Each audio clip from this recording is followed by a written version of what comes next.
Dok je ovogodišnja žetva ječma već završena, prvi otkosi pšenice pašće u narednih nekoliko dana, smatraju poljoprivredni stručnjaci. Žetva će biti otežana jer su se ovdašnji ratari susretali sa bolestima pšenice, a i mehanizacija je prilično nepripremljena. Smatramo da će žetva biti izuzetno teška. Nažalost, bez obzira na veliki broj kombaja, kombaji nisu baš najspremniji za žetvu, odnosno proizvođači koje je susrela isto nesreća sa ovim elementarnim nepogodama i troškovi su im izuzetno veliki, tako da nisu uložili kombaje, neće baš biti najspremniji za žetvu.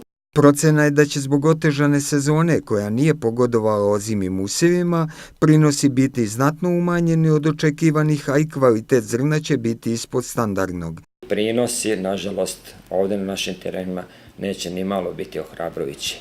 Svakako, pored prinosa, zabrinut ćemo se, ne očekujem ni dobar kvalitet, odnosno ni visok procenat, odnosno visoku hektolitarsku masu, i ako budu ove kiše koje se najavljuju od sutra, u narednih nekoliko dana pšenica je već sada u visokom procentu veći za žetvu, očekujem da biti visok procenat vlage i ostale probleme koji će biti na prijemu na silosima. Ovogodišnja otkupna cena pšenice još nije poznata. Većina ratara, ukoliko ona ne bude zadovoljavajuća, pšenicu će skladištiti i sačekati bolju cenu.